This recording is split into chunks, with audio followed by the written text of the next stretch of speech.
So as I said, first time presenting here. I've been in the industry a long time. Some of the things I talk about will probably give away my age as we go along, but anyone that guesses correctly gets a prize. So I'm going to give you a little bit of context first of all as why I'm kind of presenting on this particular subject. Customer experience, understanding your customers, who you have in your facility and who's joining, and how we can leverage that to be more successful ultimately. So we're going to talk part one today. Part two is tomorrow, if you are around. I've kind of split the sessions, really. I'm going to talk, first of all, and analysing your demographics, how we can do that pretty simply, fairly quickly, how you can use your own data as well as some research data that's easily accessible via the internet and AI these days as well, if you're familiar with ChatGPT, which most people are, just because they don't want to send a snotty email, so they ask it to reword, so it's not confrontational. We've all done it. Or whether you use Gemini Research or whichever. Looking at the trends in membership within your facilities, and then how do we uncover the personas? And we'll differentiate between looking at a demographic profile of your club and a buyer persona profile. Has anyone not come across the term buyer persona before? Don't feel that it's a negative, by the way. Okay, that's fine, brilliant. And then tomorrow we're going to look at how do we use those personas to develop the programming and the service that you offer in your facility. Welcome, hi, grab a seat wherever you're comfortable. You've missed nothing apart from me rambling for about 2 minutes. No problem. So, part one. I've been in the industry a long time, as I said. I did 15 years in the military as a physical training instructor and rehabilitation instructor. I left at the end of '98, and I came in the commercial sector. I can honestly say the conversations I was having then, in 1998, are actually the same conversations we're still having today. So the terms attrition, length of stay, retention, churn were all relevant then, and they're still a challenge now. When I first came out, we were talking about things in the gym. We were talking about how do we stop members leaving. As I spent more time in the commercial sector, I always believe in solving the problem upstream. So let's get it to the source of the problem, not just the symptom at the end. So a lot of my approach and what I've done over the last 20 odd years is based around that. How far upstream can we start to influence the problem that we're facing with on the gym floor? I always take silence as acceptance, by the way. So if there's any violent opposition, please ask a question, stop me. Don't wait till the end. It's free-flowing. So just to give you an understanding of why I'm here now and kind of what I thought about along the way, I left the military at the end of '98, start of '99. I got a fitness manager role at a UK independent facility. It was up in Harrogate. It was a little bit Gucci, I suppose you'd say, a little bit bougie in those days. But I had to adapt and learn. I had to learn a new environment, bring the skills that I already had, and say, okay, how does this fit in now in the commercial sector as a fitness manager? So first problem I encountered is retention. They had as many people leaving every month as join. Sound familiar? Okay, lots of clubs have faced that same turnover problem. And the big question I looked at is, okay, I was fairly analytical. I came from a medical rehab background. It was evidence-based treatments. You had to analyze range of movements and progress, and you had to prove what you were doing. So I kind of went straight analytical. Not just how many people were leaving monthly, but when did they join? So the first thing I did was say, how long do they actually last? Typically, if you do that kind of analysis, you'll see you get a sharp dropout in the first 3 months, then it might level, and then you get another point, which is usually at the point their membership's up for renewal. So you see these kind of hot spots. It's not a gradual line, it's kind of a bit lumpy. So I kind of just did the analysis. So again, playing to my strengths, what I did do is go and talk to people in different departments, because the salespeople weren't bothered, because they were getting commissioned every time they did a sale. Didn't matter if that person left and 2 months later, the commission's already in the pocket and spent. But then you had another team in the gym who weren't getting people back for appointments 6 weeks later, 8 weeks later, because they'd already gone. But these departments weren't talking to each other. So when you look in your organization, you might only be 2 or 3 people, or you might be 23 people in different departments.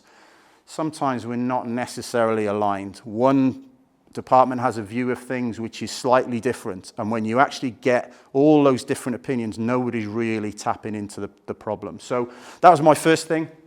I also went out to the industry. Quite bold, I think, at that point. I'd only been in the industry a couple of months. And there was guys publishing articles in things like Health Club Management and online. There was a guy called James Anesi. Don't know if anyone's ever come across that name. He was a big guy in the US, wrote an article about retention. I kind of contacted him. I just kind of Googled him, found him, rang him up, and he spoke to me, which was pretty amazing for me at the time. And he chatted to me for about an hour, shared his thoughts, shared his ideas. I spoke to suppliers. I spoke to other competitors, the other gyms in the same town. So sometimes you just need a little bit of a wider perspective. Don't think that you're the only one with those problems. Sometimes they're quite common things and quite easy fixes. So I came up with a plan. I'm very pragmatic about things. I'm not, it's all fluffy white bunnies and white picket fences around the world. There's some genuine problems. And also, there was no budget. Nobody had identified a budget to change anything that needed changing. So I had to come up with a plan that didn't really cost anything, but also got buy-in from all these different departments. 18 months later, we win what was now UK Active, but it was Fitness Industry Awards at the time. So we ended up with Club of the Year, and I managed to get an individual recognition as well. So in 18 months, we've gone from new environment, problem, solution, outcome, there. That's how I ended up here. Simple thing.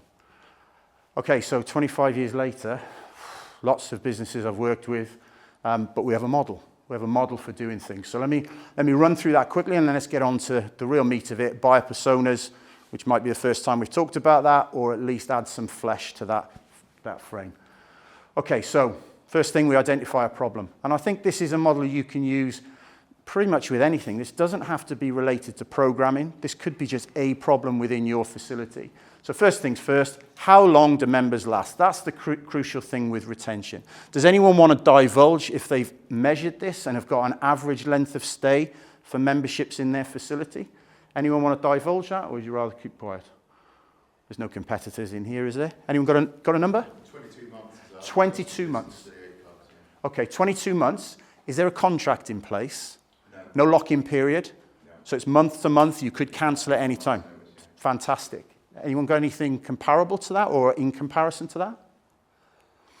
Because when I first came out, there was a Winning the Retention Battle published by the FIA at the time, 1999, 2000.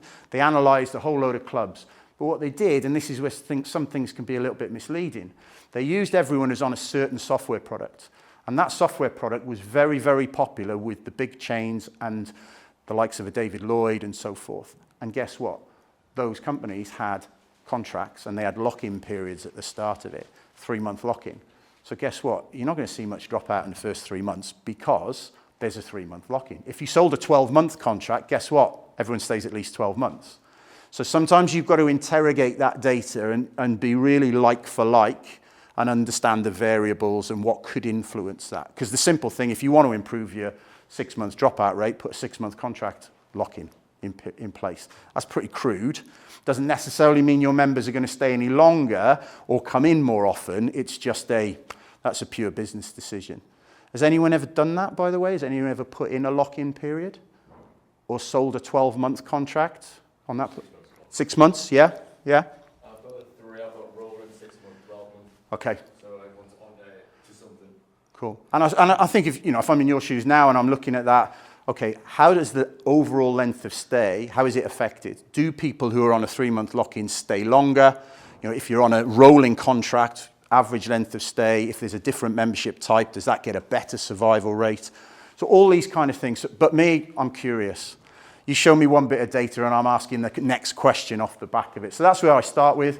And then what is it you say you're going to do? So when you sell your memberships, what is it you promised someone rather than just we've got 50 pieces of equipment, we've got 40 classes a week. What is it that you actually offer them? And I call that a service model. What is the service model? A little bit like if you went to a supermarket and you picked a tin off the shelf, it's got a label and it tells you exactly what's in that tin. I mean, I'm always one for analogies and I'm a simple kind of illustrative person. So show me the tin and show me what's in your tin. Does that make sense into that service plan? So as an owner, I'm pretty sure you've said to your team, this is what we do. My question is, do all the team do that? And does everyone in the team do the same thing, or have they got their own little take on it? They like bits of what you've asked them to do, but they don't like all of it. How many of you are owners here can hand on heart say that every one of your trainers delivers the same model that you've asked them to deliver, or are there some And I don't mean a very scripted, it's kind of dictatorial. I just mean we have to make sure we show them this, we do this, they get this. Who can hand on heart say you've cracked that? It's a tough one, isn't it? It's a tough one, because you would. Every time you see a client, if you're on the floor as well, if you're on the tools, you are doing that. The question is, are the rest of your team doing that? And you might only see them once every 2 weeks because of the shifts and when you work. So it's a real challenge is consistency. Put yourself now in the shoes of the member. I join on a Monday. I usually come in at 5 o'clock on a Monday, Wednesday, Friday. That's my pattern. That's my work pattern. I can't get an appointment. Everyone's busy. Staff are maxed out. So I can't get an appointment for 6 weeks. But I come in at Tuesday at 11 o'clock in the morning and Thursday at 11 o'clock in the morning, I can get an appointment drop of a hat. Or I can't get a program for weeks. So there's an inconsistency from a member's perspective. One of them's going to be really happy. The other one's going to be, I'm going to go somewhere else because I can't get any appointments with a team. So again, it kind of has far-reaching implications if we don't hit that consistency. And then the alignment, when I was talking about the different departments and making sure they all understood the challenges that the member has and they have across departments. Marketing, doing a great message, sending out stuff, it looks all shiny, it's lovely when it goes on print or it's digital, it's Instagram. Who's the Instagram account manager for your facility? Anyone in the room manages Instagram for the facility? You got, yeah? Yeah, you're all on the Insta, and that's the kind of Insta or die. Who's never touched Instagram? Anyone here never touched Instagram, pushed anything out for your facility? Okay, cool. We've all had a little dabble. So, and then the salespeople, like I say, they're commissioned on sales. The fitness team are getting fed up because they're getting all the commission, but they're doing all the work. Yeah? Salespeople get the commission, fitness people feel aggrieved. And then the operations team, they're dealing with the cancellations, the complaints, they get all that stuff. If you ask them where the pain points are for the customer, they might all have a very different opinion. What's really important is you get input from everyone. Because we could just go with our opinion, and actually that's really difficult then to sell to another department because they see it differently. I always call it echo chambers and silos. Forgive me, it's a bit of a military saying. An echo chamber is you surround yourself with people who have the same opinion. You like them because there's no disagreement. You all agree straight away instantly. And sometimes those departments all agree with themselves, but they can't see anyone else's opinion. So we try and destroy those kind of echo chambers. We want diversity of thought. We want different input from different angles. So that's really important to try and get that culture where people feel like they can contribute and they're not just told, oh, you're annoying us because you're the one person with the different opinion. And then, as I always say, hope is not a strategy. We can't hope that this will work. We can't hope our staff will do what I've asked them to do. We've got to put some checks and balances in place. So don't just expect it to manage by memo. You know, some of the bigger organizations, central office will send out the directive, this is what we're doing with our members, this is how we onboard them. But locally, you have to kind of really ingrain that behavior. And it isn't always as simple as step one, step two. So what I've said there is, what are the behaviors that you want from your teams to make sure that you can achieve consistency, that they're aligned to your vision of what your club's about? So that's where the work is, with the human side of people, not just giving them a set of rules to follow. And then the checks and balances are, how can we measure what we're actually delivering? Who's got a meet and greet or induction, whatever you want to term, that first appointment when someone joins your gyms? Everyone got that kind of thing? Yeah? On your promise, on your marketing material or when they join, you can get a program from our staff. Who's got that as well? Do we ever measure the percentage of people who have the first appointment and have the second appointment? Have we ever looked at that? Because what I found with all the research we've done and measuring on facilities, there's been a shift. In the last 10 years in particular, it's gone from 70-80% of people having that first appointment. We're down now to under 50. And we're down to less than 30% of the 50. So if you think about that, that's 50 out of 100. You now take 30 of that 15 people having the second appointment, having a programming appointment. And the percentage coming back for a review 2 months later, we're almost on the floor. So where's the issue? Is it trying to drive more people to that first appointment? Or is it doing something in the first one that influences them wanting to come back for the second, and the second to come back for the third? So we need some kind of measurement that aligns with what we're offering and what we want to deliver. That was a quick way to say, how do we get to the kind of buyer personas bit? Does that make sense to everyone? Is kind of any questions on that? Feel free to jump in at this point. It won't disturb our timings or anything. Has anyone got any questions about that kind of process type of thing? No? It's early, first session of the day as well, and some people are caffeine light at this point. Okay, so there are some really simple terms that all of you can go away and do tomorrow. Okay, we can use Google, we can use ChatGPT, we can use Gemini Research. A little tip, this is from a facility I've worked with recently, small independent operator. You can analyze a postcode. Give me a 25 kilometer radius around this postcode and give me some demographic breakdown. It will go and search census information, it'll go and search local authority information, national statistics, everything, and it will come back with, this is what's in your area. Now, simple things like age profile, income, household income, all that kind of stuff. It's all standard stuff that's out there. It's domain information. Anyone can go and get that. Simple, what they call prompt engineering on AI will give you that.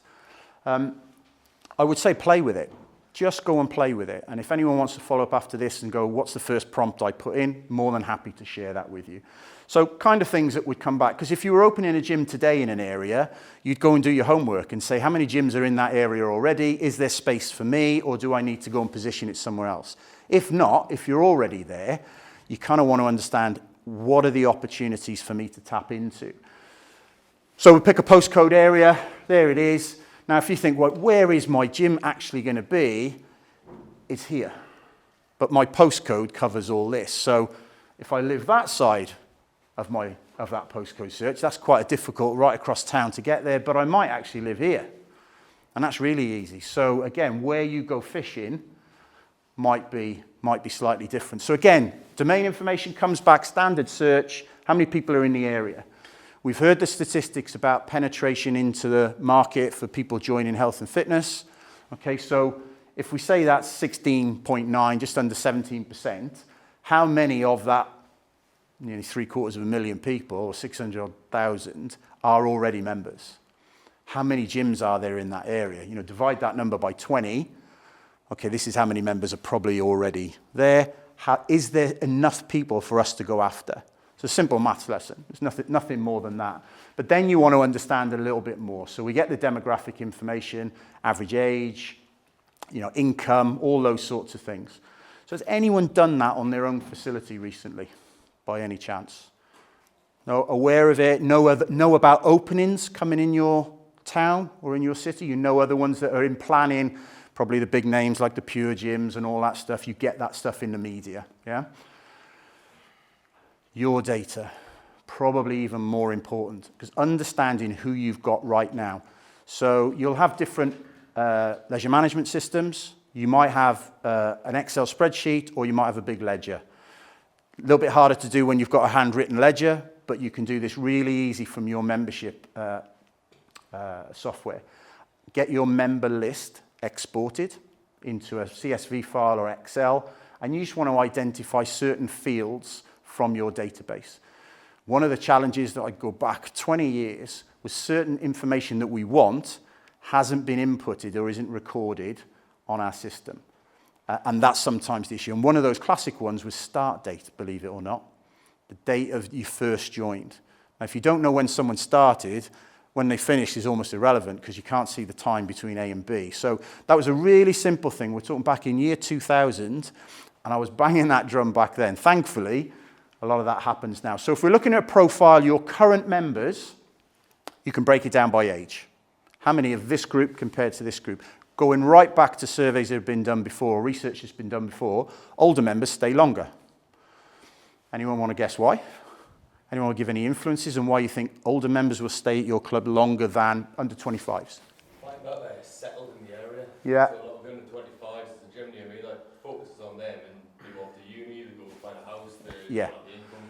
Bit more mobile, they're going, like you said, they're going off, this month they've gone out a few too many times and then they'll end up cancelling a membership, whereas you get to a stage in life, I'm probably there, where you value it a little bit more, you're more stable, maybe more disposable income. But if you've got grandchildren like me, that doesn't work.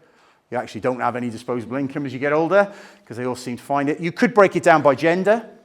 Okay, you could look at, is it male, female, who stays longer? So what you're building is a profile of your most successful members. So when you think back to how long do people stay, here's the figure, 22 months. But within that, you might find that you've got over 55s stay 48 months. And under 25s only stay 9. So you get an average, but you've got a real different mix within that profile. Postcodes, again, who comes to join us currently in that big postcode map? Where's the hot spots for us? Because if we were going to do something like outreach, for instance, or we were going to partner with a business in that area, we want to position ourselves where we've got a rich seam to uncover. And then we'll look at behavior within your membership. So visit frequency. Look at the last 50 members that left. What was their visit pattern? First week, 4 times. Second week, 3. Third week, 2. Dropped off. Cancelled.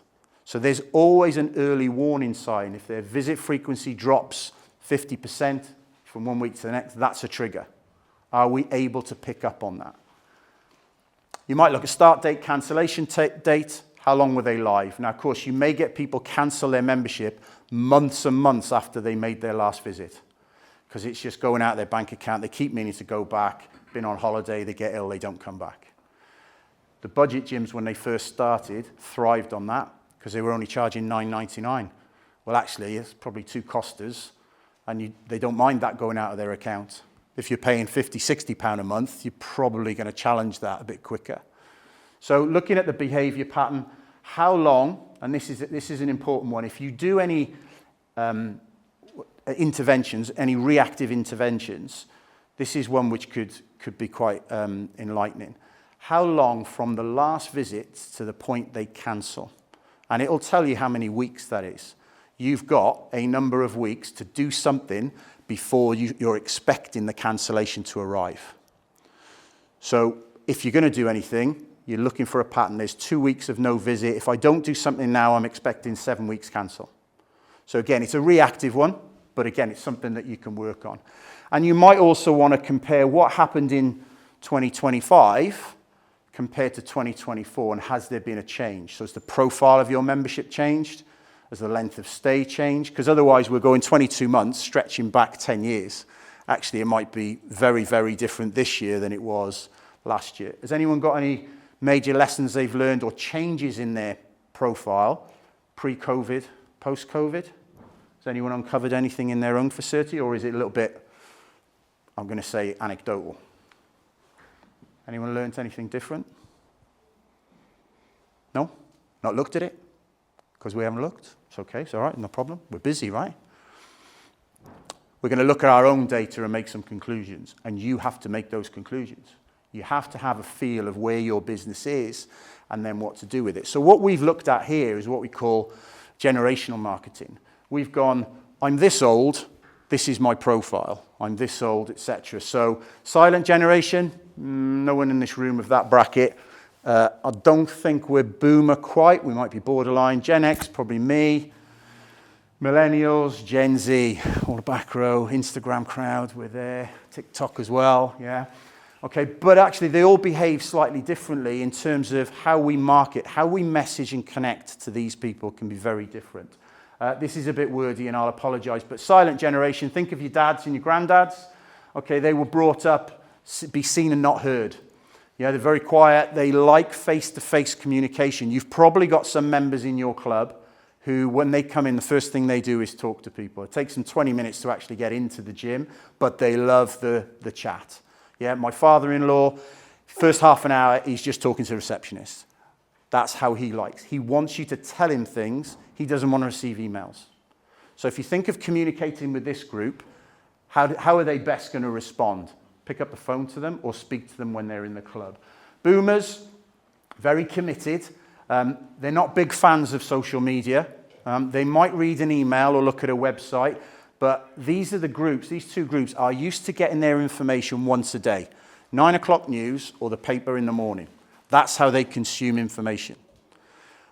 We, on the other hand, this room, it's constant. Sky News is on a loop. We get feeds on our phone. We get instant information. This group don't like that. I deal with this group in another thing that I'm involved in, and this is a really, really entrenched group. Gen X, they straddle. So they were the first ones to be introduced to digital, but they still like maybe it's TV news. They're kind of one foot in each camp. Some are more one way than the other, but typically that's how you'll see Gen X. Millennials, okay, so these are the first digital natives. They grew up probably with a laptop and a smartphone, rather than going back to a big, massive computer and analog stuff. And then the final one, Gen Z. Yeah, big shout for Gen Z at the back. Don't know life without tech, right? You are, and when we say, so a certain generation ago, are you on Facebook? They're just laughing. Oh, you're old. If you're on Facebook, you're old. All right, okay, so Instagram, TikTok, it was Snapchat before that, all those sorts of things. So if you know those groups, what have you got in your club? Now, that would be a really easy thing to do, to go simply divide by age. I walk into a facility, I'm of a certain age, this is what we offer that group. I could go into my local leisure centre and be offered a over 55s senior fitness program. Okay, do I identify as that? No, I find that a little bit insulting. I know there are masters athletes, people doing high rocks and still playing sports, who are over 55. So they don't fit that model. That's a communication model. And actually, if you want to reach me, hit me with a WhatsApp. That's the quickest way to get me. So be aware of that. Have a look at how you would communicate, and then ask yourself the question, what are we doing differently for those groups? Or are we sending out one kind of communication?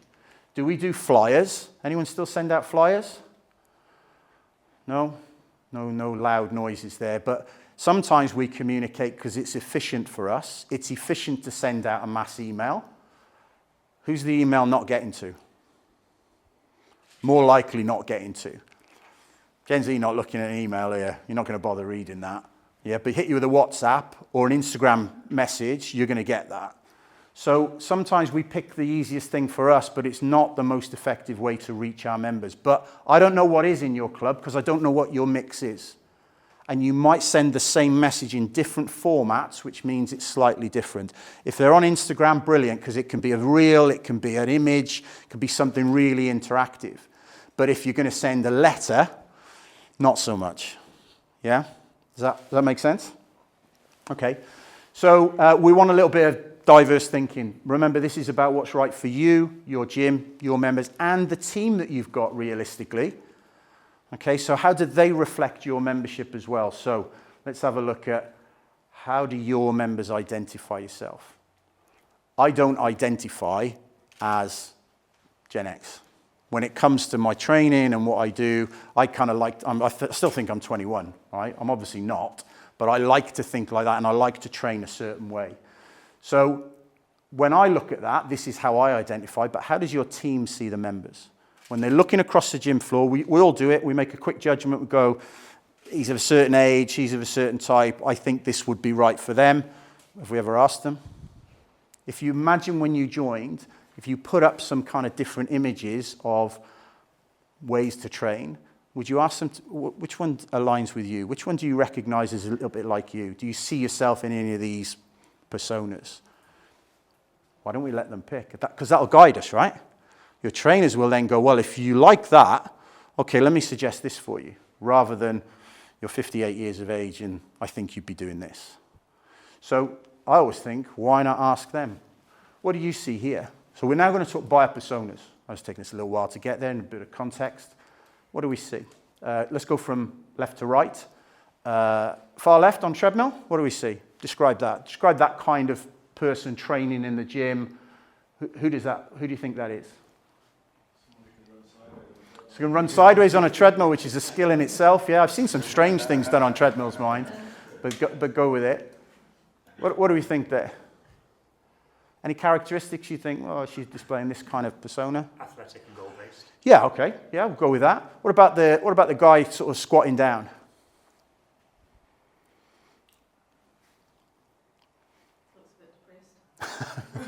He's hunched over. He's just missed his PB on something. Might be similar to the girl, actually. He's kind of like that performance end of things. What about the young guy with the dumbbell? Does he look kind of student-y age to you around that? What would his kind of mode be, do you think? Yeah? He's maybe looking at the weights, what kind of wants to, it's a little bit of physical appearance. What about the guy next to him? Retiree Robert. Got a smartwatch on there, look. Yeah, funny, yeah? So he's still trying, what's his drive is more maybe health-based. So he's looking at, but he's still active. Okay, they're all like fit, slim, and healthy. Okay, let's look at it. That's a representation. But you're right, smartwatch, good spot. What about the lady next to him? Is she training in skinny jeans? Skinny jeans, I think, is representative of her lifestyle, maybe a little bit. But again, maybe a little bit closer. Professional woman, still working, still things are important. Maybe de-stress. Maybe I kind of use this as my escape from my day-to-day, and girl on the end? Maybe not, yes. So she's got, maybe there's some restrictions. Maybe there are things that she needs to do. Maybe she's a young mum. So again, we look at this, and this doesn't fit those generational marketing brackets in quite the same way. So let me give you a little bit more insight. This is a genuine persona created by a facility I've been working with. All of these next ones are classic examples. Now, the other bit of research you can do is once you've identified your demographic profile, you can then analyze all the outbound communications, the profile that you've got on your website, and anything that's been in the press, and it will create your typical personas that you are appealing to. So that's like an external validation. Say, are we sending the right messages? Are we appealing to particular groups? Analyze everything we do. And you might think you're trying to reach the 25 to 35 bracket, but actually all your outbound stuff is appealing to the 45 to 55. And you might be missing the group that you're going after. So all this stuff is available, domain, information. There's nothing you have to pay for. It helps if you have an upgraded license on some of the AI tools, but you're talking €10 or £10 a month. So you're not talking massive outlay here. So typical kind of profile, busy professional. So the long-haired blonde woman in the skinny jeans, in that bracket, it's about efficiency, it's convenience. She's doing this from around work. She's got to get back to work, high pressure role. Familiar with technology, would appreciate things if they were through an app, but she may have her own app. She may have her own smart technology she's going to take and train with. Pain points for her, lack of time, overwhelmed, not good use of her time. What she needs, maybe functional training, quick workouts, some digital integration with her app, with her watch, what she's tracking. She might be MyZone, she might be Apple Health, whatever. So some relation to that. So if you now were looking at these different personas, and I'll flick through these, Carly and Charlie, they like the social bit. They like to go to classes. They like to be around people like them. They're not focused so much on goal-based training. They're not necessarily seeking high rocks or anything like that, but they just love being around the gym. They love the social. They will be chatting non-stop. Okay, they will be doing more talking at the water cooler with a bottle than probably exercise, but that's what gets to them. You could then go for the performance type people. They're almost like full-time non-athletes. So they're not paid to train. They're not, they're not in that sports, elite sports or anything, but they take it seriously. That's their thing. That's their pub. The gym is their pub. Yeah, and they're really committed and serious. And if there's a new training trend, they'll want to be on it. CrossFit, high rocks, etc. They love lifting. Women in particular, they're driven towards that. You can look at, final one, parents. My daughter has 5 children. She's a single parent these days. How hard is it for her to train? The biggest thing is, how do you balance everything around the thing that you want to do to allow you to even get to the gym in the first place? You have members like this who have challenges. They may be carers for their parents. So they have all these things to balance. So understanding their pain points, finding classes at the right time, access to the gym, parking, all those kind of things are a real challenge. The senior guy in the middle, very keen on his health, potentially. He's the health, you talk about health seekers, and I know Guy's going to come in later and talk to you about health seekers, missed opportunity. It's important to them. It's also a social interaction as well for them. They'll have the coffee. They'll be the ones going for a coffee after they've been to the gym with their peer group. So now we're starting to uncover the personas. They don't always match the age. So who in this room thinks that they're different than the number on their birth certificate? That they identify with a persona that isn't matched to their birth certificate? Steve, you were nodding violently then. You almost lost your head then. So what would you see yourself as if you were looking at a training persona that doesn't match to your age? And I haven't asked your age, by the way. I'm 65 next year. Okay, brilliant. I'm a heavy gym goer, you know. There you go. Right, so you're more like this. Yes. Yeah. But if you went on when you were signing up and joining somewhere, if the gym saw you as the senior guy, they're not even going to start suggesting to you lifting and competitive stuff. That's an automatic. So I think that's the big question, is what does your gym look like? You've got a demographic search you can do and profile. You can look at your member list and break that down and say, okay, who have we actually got and who stays the longest? And then you can look at the personas. Can you spot the difference between identifying the persona rather than identifying just purely on age and gender? Does that make sense? I've got questions about what that might look like for you. I've either done a really good job or you guys are all just blown away by something that's stuck in your head. I'm not sure. So here's the question. Let me throw something up first of all. A lot of you guys are owners. Some of you are working for the owner that you're sat alongside, so you're worried about what you might say at this point. I get that. It's not a problem. But if we suddenly sat down and said, right, who have we got? Tell me about the members that you are dealing with. I'm going to hazard a guess to say the ones that you can describe the best are the ones who've sought you out and have had an appointment with you or had PT, and they've kind of voluntarily come to you. What percentage of members do you think in your facility fall into that category, that have actually engaged with you, whether it's on a free appointment or whether it's on a PT basis, as a percentage of your members? Anyone want to throw a kind of perspective on that? Low, probably 30%. 30? Okay, so you go 30% of your members have engaged with you to get some kind of service, programming, solution, etc. So out the other 70%, what do they do? Some drop in and do classes. Okay. Some are probably most of them come in and just do open gym. Okay, so they're almost self-service. Yeah. It's kind of up to them. Yeah, they're social. So I'm going to say, where do they get their information from? Where do they get, what should I be doing? They might have some experience. They don't. I think that's one of the problems Okay. we have. They leave because they don't have that interaction. And going back to that, yeah, and going back to that retention rate, we might have great retention on the 30% of people. The 70 is a churn. Yeah. And they become sleepers quite quickly. There you and go. they'll be losing a little while. Anyone else got a perspective on who they're really engaged with and who've had those appointments, who are engaged in PT? Anyone got a thought? Remember what we talked earlier on? First appointment, what percentage come to the second? What percentage have a repeat appointment? We're talking here the 30% of ones who've had more than one appointment. That's what I would characterize as they're engaged, not just they have the first appointment, fire and forget. So has anyone else got an up or down on 30%?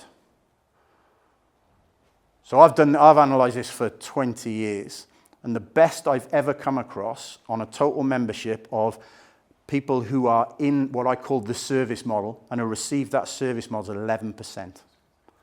11% on a month-to-month basis, 11% of members having an appointment with a trainer.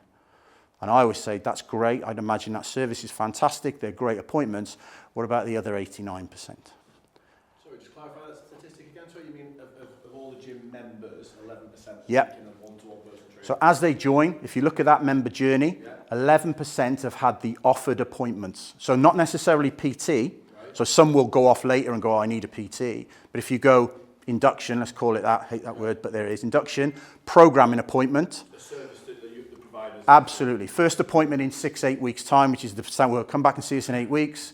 It's an offer, but we hope you don't take it. Because generally, if you looked at how many people, if 100 people join in a month, and this is the easy bit for me, 100 people joined, when we got down to it, let's say it was 30% of people who joined got the third appointment. So you need per month 30-minute appointments or a 1-hour appointment. So if it's 30, you need 15 hours of staff time to do each appointment. So that's 45 hours in 1 month. Now, how many staff hours are available? How many staff do you have? Take them off cleaning, take them off admin, teaching classes. How much time do you have on the gym floor to be able to deliver that service? Then you're going, okay, we don't actually have enough hours to offer that. If they all turned up, we couldn't deliver it. So does that mean we need to change our offer? Or, as the owners that you are, do I need more staff? And that comes at a cost. You're now increasing headcount to deliver that service. But what's the impact of having more engaged members for longer? Does it go to 23 months? So now you get an extra income from every member that covers the cost of the staff. I'm not saying there's a perfect answer here. You have to make that decision. Can you get more out of the team you've got, but can you be consistent? Or do we need to change what we're actually offering? Be honest about what we can offer, and the rest is you need PT, because that's the safety net in a way. But 30%, I bet you go away and measure it now, wouldn't you? You'll go and have a look at that now. Come back to me and tell me what that is. And I don't dispute your figure, don't get me wrong. Including the PT and the Yeah, take PT. everything in Yeah, that, yeah. so. Take PT. If it's a service that you offer as part of your membership, that's the bit I'd be measuring first, because you're saying you offer it. PT is, that's an uplift, and they pay, that's their decision. Yeah. First appointment, if you offer first, second, third, look at the turnout rates. Look at next month or the people that join this month and see what appointments they have at the end. Might take you a little bit of time initially, but there's your baseline. And then you could go back and have a look. What was it like 6 months ago? What was it like a year ago? So is it worth almost forcing people to have the induction? So it would be, if you said it's mandatory, you can't join our facility unless you have these appointments. Some people will join and go, I don't want that. They're not thinking that you offer something that they haven't had before. That's the challenge, is they're probably biased because of previous experiences. They went to gyms before, yeah, I've had an induction, it'll just be the same. So unless you can convince them that what you are offering is different, better, more intuitive, whatever. So so do you do that in a sales process? Say, we are different, this is how we offer it. So do you give them a voucher when they join that's redeemable, which is a PT session? So there's ways to dress it up, but what you're trying to do is create a connection and offer them something. You might not have to offer it face-to-face. The fact those personas, some of those will quite happily pick from a library of workouts you've got available, whether that's pen and paper cards in the old school in a set of files, whether it's workouts you push out on your Instagram, or whether it's an app that you've got. It doesn't really matter. You're just saying this is where you can get this content. And if you want something more personalized, that's when you come and engage with us. Now we'll personalize it. But I'll tell you, one thing that's come in the last few years, which was never a challenge, AI. They will. You can play with it yourself. Go and type into ChatGPT, I am this age, this is the equipment I've got available, I'm training for this, please give me a workout plan. You'd be amazed what comes back. And a lot of the major app suppliers now are adding an AI workout builder. It's already there. The PTs, if you feel threatened by it, don't, because it can't empathize. It can't deliver that personalized touch. It can't coach. It can just give you the plan, which is actually, it's just admin. The thought and the connection behind it is where you add value.